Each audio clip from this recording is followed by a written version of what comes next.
in the face! Thank you.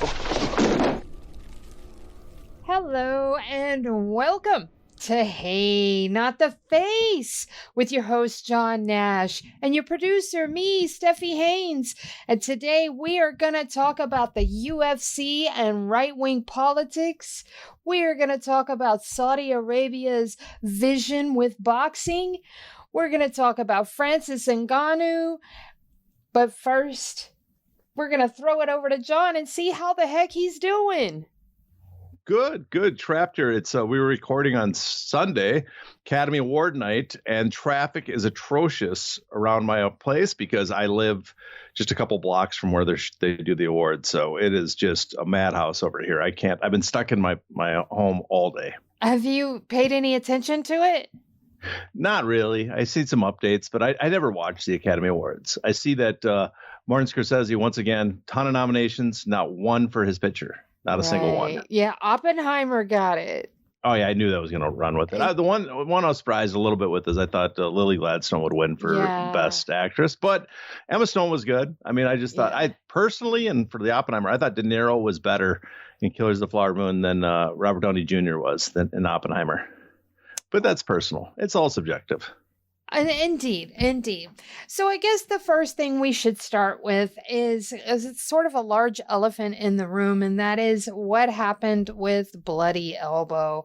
And for our listeners out there, I'm sure you've all heard that the site has sold to a company called GRV Media. It is a UK company, and it's basically a content farm. It's there to just put out the most sunshiny UFC headlines available.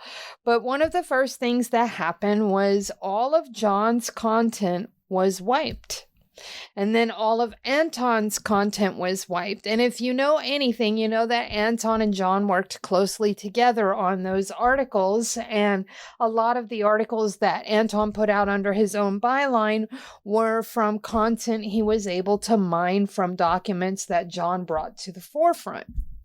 So there you have it. That is it in a nutshell. Wow. I did not know the Bloody Elbow. It was sold and went under. That's news to me. Oh, is it? I'm just kidding. Well, since I was not staff, I was only a independent contractor with Bloody Elbow. I submitted very rarely. And if we have a Substack on not a Substack, a Slack account. That's what they're called, a Slack account, which I rarely participated in. So I learned of all this basically just through Twitter. And people contacted me. So I was out of the loop for much of it. But Steph, you worked there. You were much more involved in many ways than I was. Can you give us some detail? What the hell happened? Why did this company, this mainstay of the MMA media space, suddenly get bought out? From what I understand, Google's algorithm changed and stuff changed, with the space in general. AI came in, blah, blah, blah. And basically, Nate says he was hemorrhaging money and just was unable to keep making payroll. Like he said, he sold the site so he can make the last month that we worked, which was February, so he can make the payroll for all of the staff. It feels like maybe there was a little bit of a panic there and everything, but from what I understand, it was, Nate was hemorrhaging money and he wanted to make sure that he was able to pay everyone. And so, yeah. That sounds like a legitimate explanation because, and I'm not being sarcastic, because a lot of companies, people might know it, a lot of media companies have been going under the last couple of years. And one of the big problems is Google and Facebook for years was stealing our content, not, our ad revenue, not our content, but the ad revenue for media sites. Right. And so you would be starved of media rights. And then what Google started doing, this has been, I tweeted an article about this. They started putting strict rules on what the search engine, they didn't want anything controversial. And some of it seems like they're almost curtailing to big corporation when they did this. And that would line up exactly with what Nate said about the Google search thing. But I don't know if you've heard, there's been a big conspiracy theory wrapped around this purchase of Bloody Elbow as well. Yes, indeed. I was going to ask you about that, what your thoughts on it were. Well, it's what's interesting about the conspiracy. It makes a lot of sense. And the conspiracy theory is basically this. Imagine there's a huge potentially multi-billion-dollar class action antitrust lawsuit underway, right? And you have it going to trial in only 4 to 5 weeks. And one of your concerns is when this gets to trial, one is that the jury, because it's a jury trial, might look up on the internet about stories about the case. And even though jurors are instructed, they're not supposed to do investigation on their own. They're not supposed to search the web over the stories and supposed to stay away from stories about the case they're on. It's almost impossible to stop now. There's some papers and stuff about that because of the internet, because of cell phones, because of all that people, and they're back in the room at night, they're going to find a way, and they might just find a way to find stories and articles about the case. On top of that, the public will hear about this case for the first time, and they might start Googling, looking up and say, I want to read more about the case. So you have a kind of a public relations dimension. And then maybe even potentially even worse is the media, the mainstream media, who really doesn't follow the UFC that closely. They might get assignments. Some of the reporters might get assignments to look into this. And the first thing they're going to do is Google information. And one of the first things that used to pop up if you Googled stuff like UFC fighter pay, UFC wage share, UFC antitrust, is Bloody Elbow articles that we wrote would be at the very close to the top, probably on the first page, if not at the top of the first page, right? Oh, they were at the top. They were the first thing you saw in the search. I know because I frequently reference them for articles that I wrote. Well, and if they weren't, it was often an article that was referencing one of our articles. It might have a link to one of our articles. So either case, Bloody Elbow was potentially, you would see it. And so the theory goes, it would be very smart for a very powerful, well-connected company like Endeavor to contact someone behind the scenes through favors. Doesn't have to be an overseas company that's less likely to be investigated. It's harder to investigate, to purchase Bloody Elbow and then delete that content. Now, that content still exists on archives, right? But that's not the point. You're not going to eliminate it completely. What you are going to do is you're going to make it impossible for people to want to just simply Google to find it immediately. You're going to make it much, much harder content to find. And that does, what I laid out sounds very logical, very believable. I have no evidence really that happened. I believe the story you told is the one that makes a lot of sense, very plausible, and probably the accurate one. The one I said, like I said, I have no evidence, even though it does make some sense. But a lot of people are running with the second one. And I don't want to say it's wrong, but I have no evidence of it. But it strangely fills you with joy to think that there's a conspiracy out there to stop your work. It makes you feel a little self-important. So I'm going to go with the second one just to feel a little better about myself. Well, may I say something here? It wouldn't be far off to assume that, because from what I understand, Nate put out feelers several weeks before. So what's to say that they didn't catch wind that Bloody Elbow was for sale and send out an emissary to purchase? No, that's very possible. The other thing to point out about it, even though, let's say it didn't happen. Let's say and like I said, we have no evidence. So if the UFC didn't do that, the outcome is still the same in the end. We have the same result. It's to their advantage. They've got to be somewhat happy about it because the outcome, either way, either they conspired to do this or they didn't, but the same outcome. These articles are gone from the web, or at least gone from easy access for most people. Exactly. And the one place where everyone knew where they were, where the largest consolidated grouping of those types of articles and files were in one spot. Yeah, I don't want to toot our own horn, but this is one split we could say basically 90% of the coverage of the case and the documents, the discovery has been on Bloody Elbow. That's right. But again, there's a lot of people are happy because the woke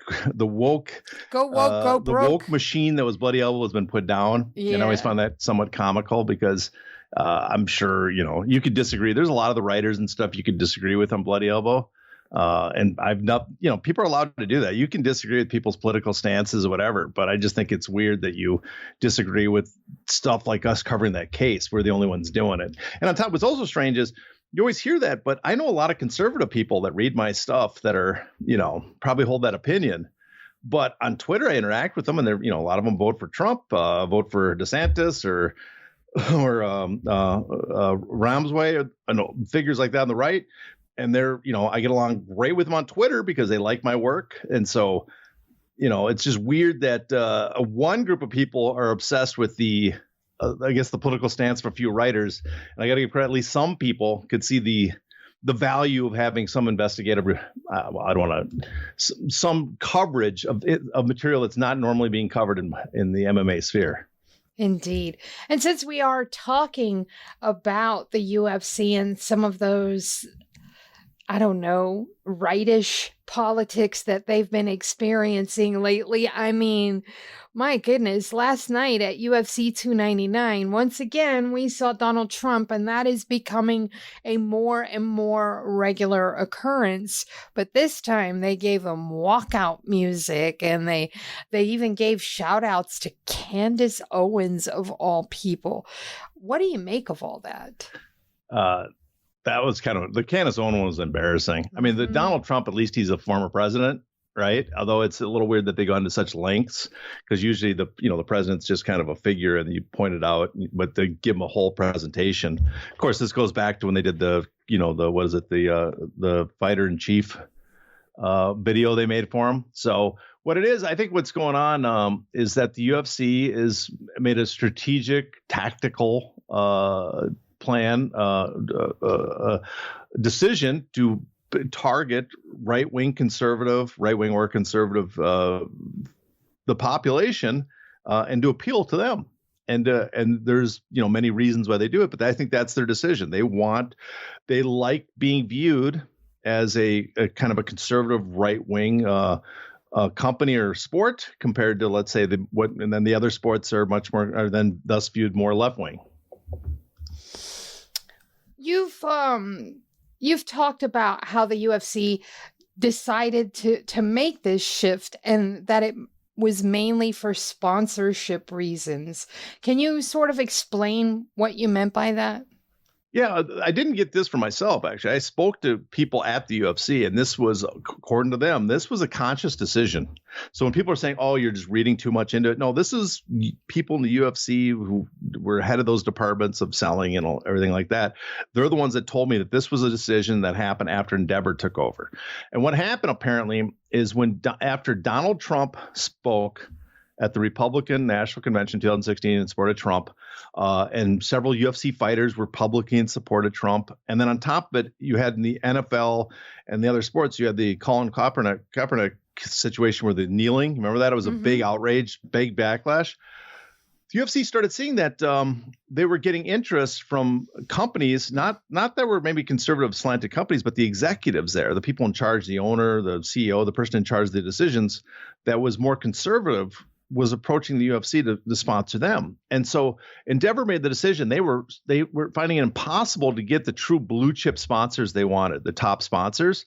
And so they made a decision because they needed sponsorship money as bad as possible at that time, right after they bought the UFC, because they hadn't got the ESPN deal yet. They're just drowning in debt. We can go after these B and C tier sponsors and get many more of them because they're willing to take a smaller space on the sponsorship spectrum for the UFC. We can get several of them and make up or make more than that if we do that. And so they would approach these executives and they would say, yes, I want to sponsor UFC because your athletes don't kneel during the national anthem. Never mind, we don't do a national anthem in MMA usually, or the UFC, but still. And so that started it. And then and that started, and it kept rolling. And now the UFC's found them place because they're so identified kind of as a conservative company that major blue chips like Anheuser-Busch now approach them to regain their conservative bona fides after there's a rejection by the conservative consumers. And so they can get huge deals from that. So they're gaining from both. They're getting from conservative companies like, and I guess, Black Rifle Coffees and recent one. Yeah. Black conservative branded coffees that want to be known as being conservative, or conservative run companies, as well as companies that are trying to appeal to more conservative right wing consumers like Anheuser-Busch. They're getting all of them. So it's actually paid off, because we look at their sponsorship money, even with very few blue chip A-list sponsors, mostly just B and C, they're just rolling in sponsorship money. They've drastically increased their sponsorship money. I mean, they are even telling random fans, for the right price, you can get your name on a piece of the octagon. And they frequently zoom in on those names to illustrate that, yes, your $3,000 or $5,000, whatever the cost is, to put your name here. It's gone to work. Look, there's your name. And they zoom in on that stuff all the time. And there's always a lot of names on there. So, I mean, they are exhausting every single little avenue they can, correct? Yeah, exactly. And you gotta remember the whole deal, the Reebok deal, was they had to clean up the cage. They had to make it look clean. Yeah. And now they're at the point where it's like the cage, the uniforms, the outfit kits might be clean, but the cage has never been covered more. It's just covered with sponsors left, right, and many of them overlapping, like the official vodka, the official cocktail, the official hard liquor, that just one official tequila. It's like, how many different alcoholic beverages do they have official sponsors from? I saw that Venom and the UFC have renewed their deal for the fight kits all the way through 2029. Yeah, I saw that too, that announcement. So I guess they must be happy with them, or or the possibility is too, the major players outfit like the Reebok again and the other major ones, Under Armour, they just don't have much interest in doing the deal. Yeah, that's what it seems like. Now, is there any benefit to having Trump in office with regard to the antitrust case? Well, actually, now you bring up that, there's a reason, I think, besides the sponsorship, that they've kind of pivoted to the right, the conservative, and focus mostly on Trump. There is a positive to having Trump in office, and we saw it before. Trump just has policies that are friendlier to the endeavor in UFC than potentially the Democrats would. Actually, the Democrats obviously don't right now, and you can just see in their positions in the administration. People got to remember one of the prime examples. There's if people might not know the name of Macon Delorme. He was in the Trump administration. He originally was in the Bush administration as in the antitrust division of the Attorney General. Mm-hmm. And then he went to become a lobbyist after that for Brownstein, Hyatt, Farber, and Schreck.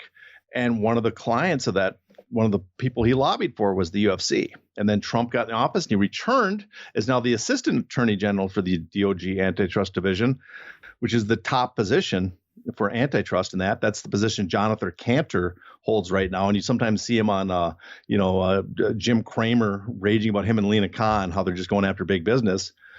And after he left the Trump administration, he went back to a law firm, Latham and Watkins. And guess who is now the firm that handles Endeavor? Latham and Watkins. Latham and Watkins. So he is tied in tightly, goes back and forth from DC to major companies, and has been representing Endeavor, UFC and their owners for a while now. So they have a tight relationship. And he was kind of famous when he was in the DOJ for, people would blatantly call it kind of corruption, where he would greenlight mergers and stuff with major companies or write amicus briefs on behalf of companies he lobbied for. Wait, stop for a second. Would you mind, just in case some of our listeners out there don't know what an amicus brief is? Okay, well, it's a letter on behalf of a plaintiff or one of the litigants in a lawsuit or case, saying you're writing in support of him, and here's the reason for your support. And him writing as the head of the DOJ Antitrust Division gives it extra weight. So he's basically saying the Antitrust Division of the DOJ says that this is the reason we think this case should be decided this way. Like, this appeal should be picked up. So it has a lot of weight. He was writing these letters often on behalf of former clients he lobbied for. So you'd think that you wouldn't want to do that, or, and potential people he'd work for in the future. So it just did not look good. He was openly called corrupt. And I do know there was a concern some people had that why he was there, if Judge Boulware had granted class cert before Trump exited office and before he had left his position, there was a concern that when they appealed, he would write a letter on behalf of Endeavor, the UFC, Zuffa, for their appeal. But the bullwhare waited till after, I don't think because of to get past that, because he was waiting for a decision in the Oleon case. So there's a prime example of where Trump benefits. There's a figure like that obviously gives them some protection in antitrust. They don't investigate under him. They don't investigate antitrust as much unless you're a company that Trump hates, like he did at the beginning of his term, like Amazon. But other companies, he seems to give the green light to mergers. He has no problem with that. That's a benefit to the UFC. The possibility that he could write amicus briefs on their behalf or stand up for them in future litigation would be a benefit to having Trump in office on that position. And also removing people like Jonathan Cantor and Lena Khan, who are very gung-ho on antitrust enforcement. So companies like Endeavor, the UFC would much prefer that. And that's just one thing. There's a bunch of other categories too that they get a benefit from having Trump in office. Well, what is something else that they could gain from a Trump presidency rather than a Biden presidency? Well, I mean, you look at, there's just a whole list of things that obviously would benefit. If they're worried about the Ali Act getting submitted, right, resubmitted in Congress, there's basically no chance that gets passed with Trump in office. In fact, it seems likely that Markwayne Mullen's not going to resubmit it now that Trump's even a major player. It's the sound of it just seems like, for a guy that was so gung-ho of introducing it and getting it passed, he seems to have no interest now that anymore, partly because he doesn't want to offend Trump and other Republicans, because the UFC has become such big supporters of the Republican Party and Trump specifically, or because he doesn't think it has any chance of passing. And there's a story that Nate Corey tells about how when they had 58 co-sponsors and they had a pledge that it was going to go to the floor for vote, that at the last minute it was taken out of committee, just left in committee and couldn't get a vote. And the rumor floating around was that, basically a message was sent from the Trump administration, who was friendly with UFC, to official in the committee that we do not want to see this passed. And it was, the vote was stopped and it didn't get out of committee. And so there was no hope. So that's a huge benefit to the UFC to see that doesn't, that you do not have to even worry about the Ali Act, right? I mean, because right now there's no hope. But what if this antitrust case goes their way? There might be renewed momentum behind it. You want to make sure that there's no chance of that. And then the other one is with the NLRB and the Department of Labor and the way they classify people's employees. Well, Biden has a much more strict rule on who's independent contractor, right?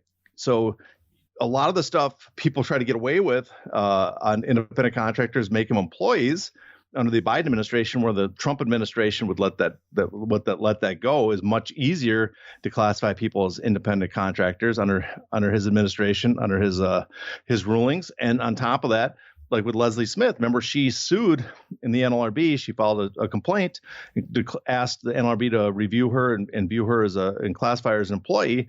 And out of left field, and this is true, people will say, Lucas Middlebrook and them, they're exaggerating, she didn't have a case. No, it is weird for someone to come down and basically say the case has to be sent back down for investigation, right? That just does not happen much, and yet it happened during the Trump administration.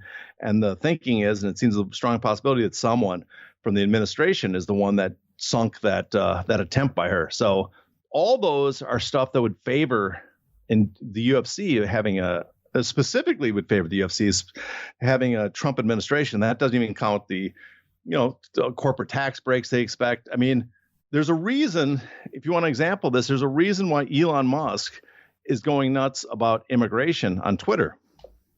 Now, maybe he does not like the idea of undocumented immigrants in the U.S., but the other possibility is maybe he read something like Let Them Eat Tweets, the book, and he realized if you rile up the populace over a culture war issue, they ignore stuff like the financial stuff that is not to their benefit.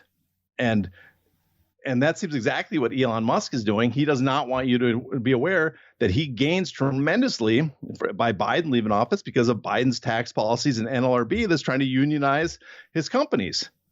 And so he has an interest having someone, Biden, be removed and be replaced.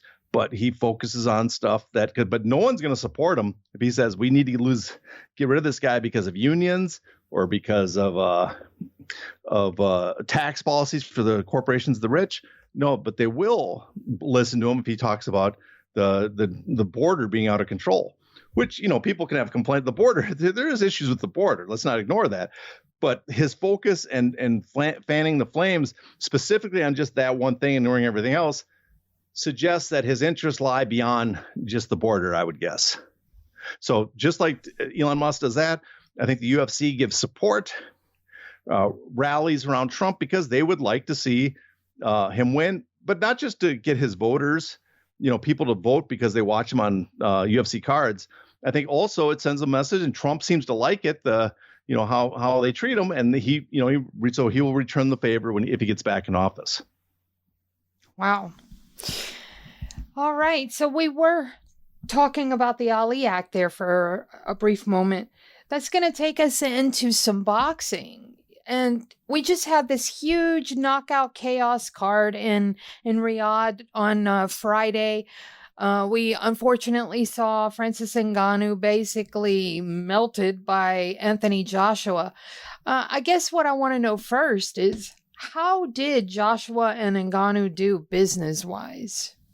Well, it's hard to say. I mean, we don't have access to any of the books. I will say, I don't think it did spectacular business, but it doesn't seem like that was their intent. It maybe sold. We'll find out later some numbers from the UK. Maybe it sold well in the UK. I can't imagine, and I'm sure there was a lot of people that came to the event, but I can't imagine many people actually flew there. So I don't see the ticket sales being that much. Like, you pay a site fee. A lot of places are now paying site fee for events, especially UFC events or WWE, because they get so many visitors.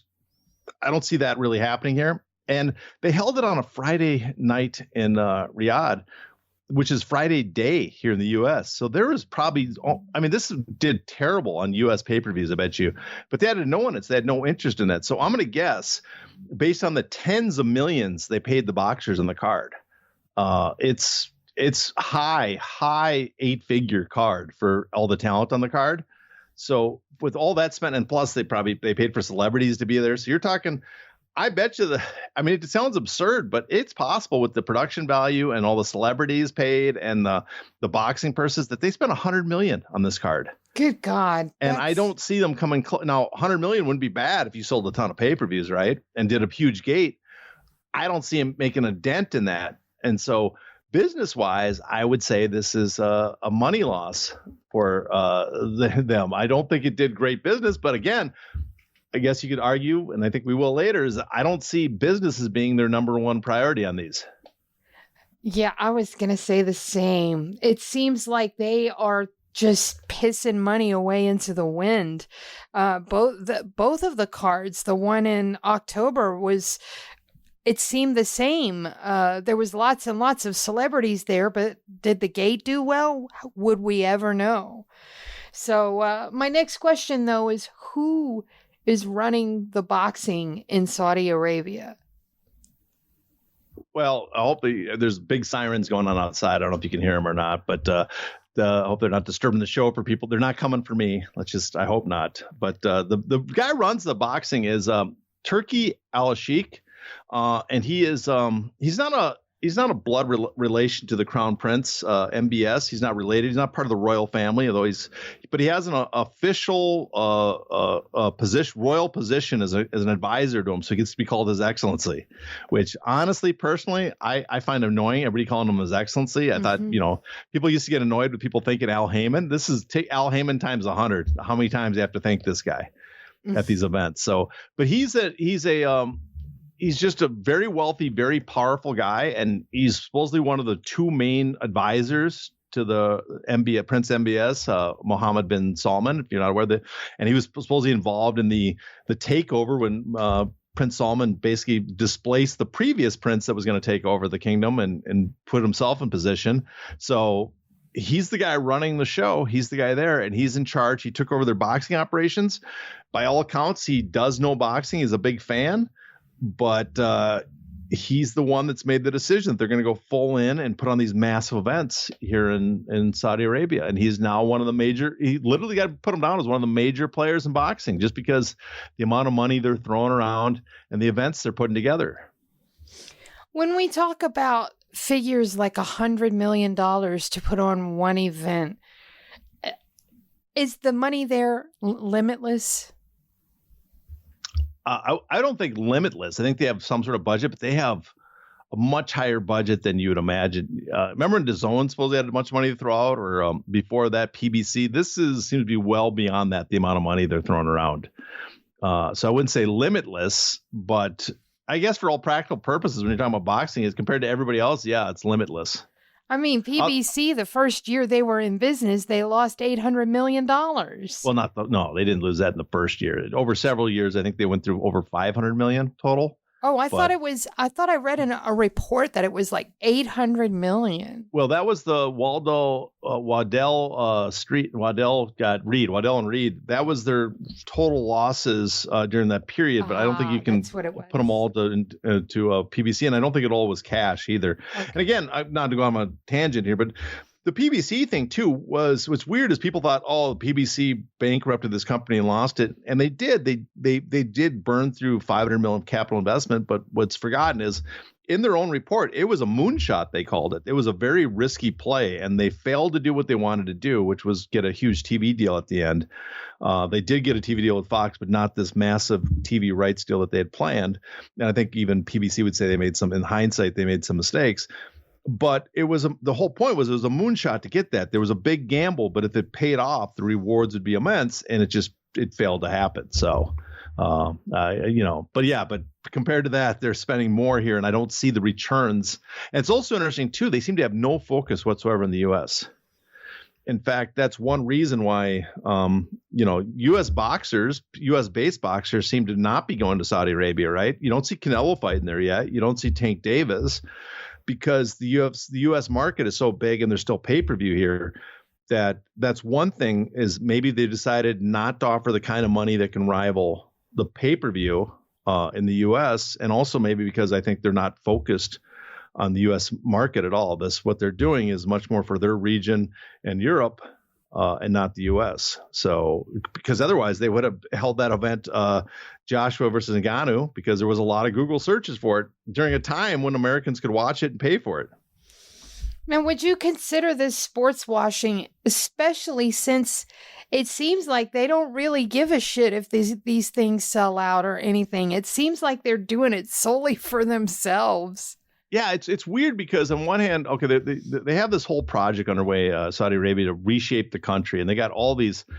If you're a listener from the region, I got to criticize your government because I think stuff like the Neon City and these endeavors, the line, all these things they've announced they plan on kind of doing seem like colossal wastes of money. Mm-hmm. Even the boxing stuff seems like a colossal waste of money. It just does not seem like a good endeavor if you're trying to increase business and desirability in Saudi Arabia right now. I don't think it's well spent money.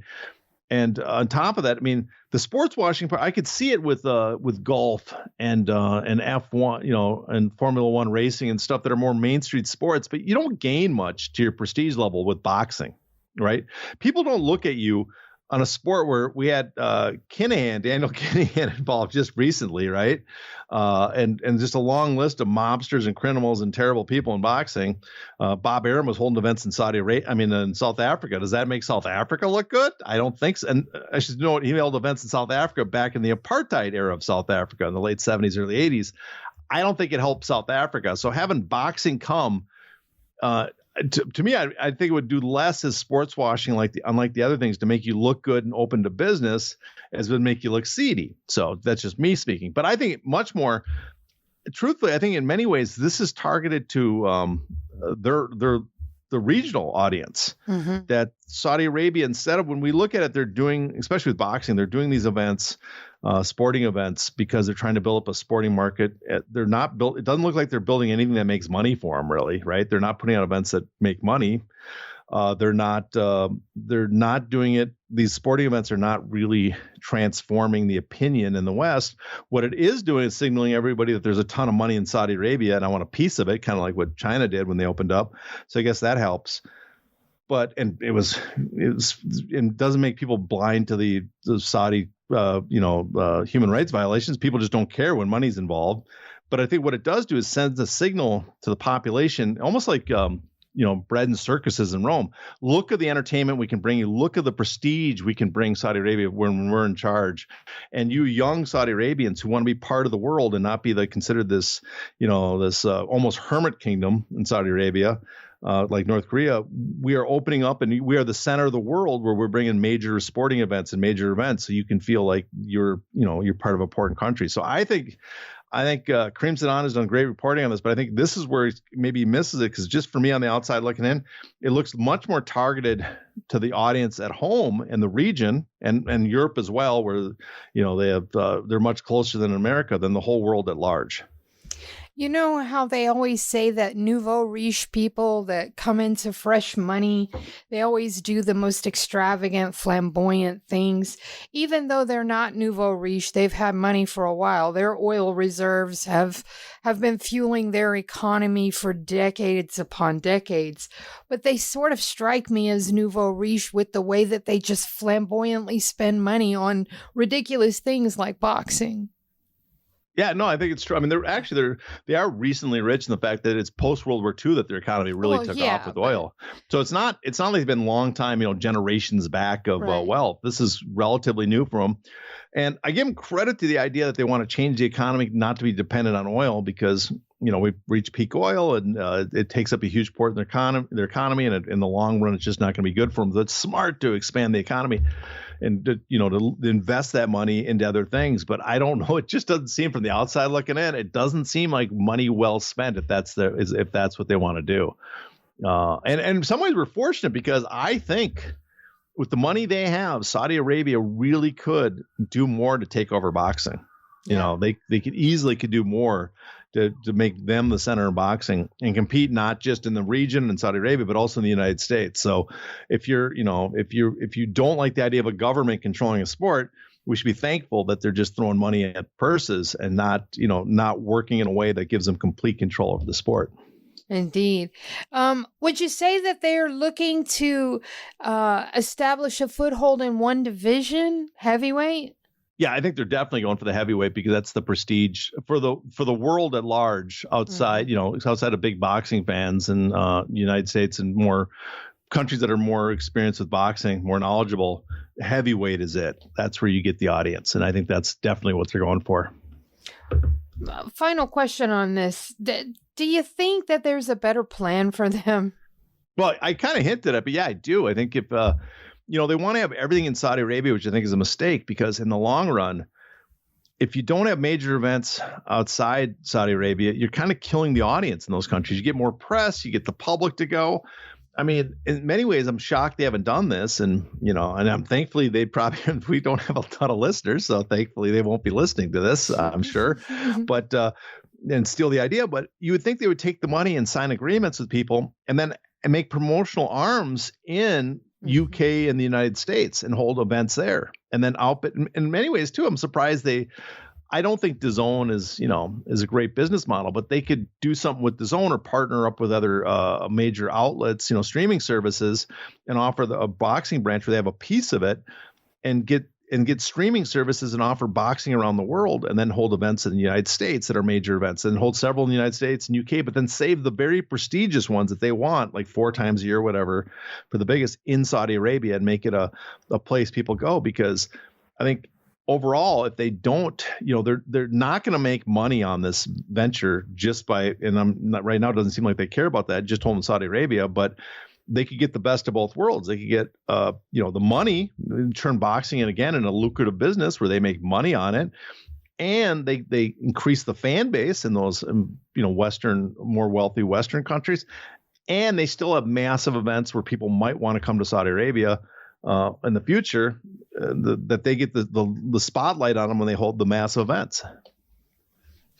All right, I lied. I do have one final little tiny question about Francis Ngannou. I saw a lot of people out there saying that he made a mistake doing all this and that he's now killed his legacy. But then Anthony Joshua came out and said, you know what, Francis, don't leave. What you've done is miraculous. What you've overcome is miraculous.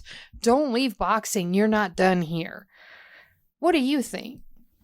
Well, I mean, he did get hurt badly. I wouldn't mind if he left boxing, tell you the truth, because right now it seems like the big money fights might be physically risky for him, like a Wilder fight or something. I mean, that's probably the next big fight. What about the rematch for Fury? He did so well.